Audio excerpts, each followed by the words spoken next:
The center can hold. Could Brazil's mega-election herald the end of polarization? Ana Lanks, Brazil correspondent, The Economist. Brazilians will head to the polls in October to elect a president, a vice president, 54 of the country's 81 senators, all 27 governors, and more than 1,500 state-level and federal members of Congress. If no presidential candidate receives more than 50% of votes on October 4th, a runoff will be held on the 25th. Many Brazilian analysts believe the presidential race will feature traditional politicians rather than populist outsiders.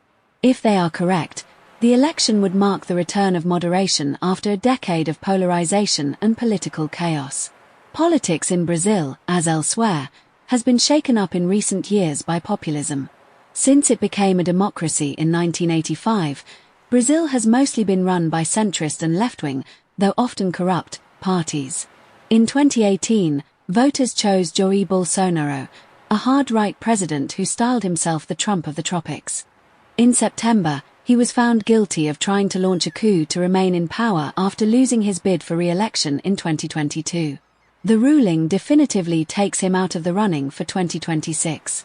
Mr. Bolsonaro's attempts to enlist the help of President Donald Trump, who applied tariffs to Brazilian goods to shield his friend from prosecution, have been unpopular in Brazil and will make it hard for him to anoint one of his 4 sons or his wife as his successor. Yet Brazilians are also tiring of their current president, Luiz Inácio Lula da Silva, a stalwart of the left who has been at the top of Brazilian politics for 3 decades. Lula, as the president is known, has strongly hinted that he will run for a 4th term in 2026. But a large majority of Brazilians think the 79-year-old should not run again. Lula's approval ratings, while solid, are flatlining, suggesting that it may be a hard race for him to win. Fatigue with both the hard right and the left opens up space for a centrist resurgence.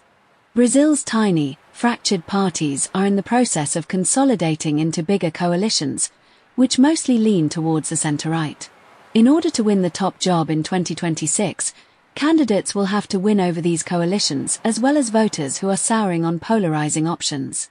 Even right-wing candidates, who are vying for the votes of Mr. Bolsonaro's base, show signs of moderation. The leading candidates of the right are governors who hail from well-run states, such as Tarcísio de Freitas of São Paulo, Ratinho Jr. of Paraná, and Ronaldo Caiado of Goiás. They defend Mr. Bolsonaro in public. Mr. Freitas has even promised to pardon him if he wins. Yet in private, the governors insist that they are not Mr. Bolsonaro's puppets and criticize his confrontational style. Much could still go awry.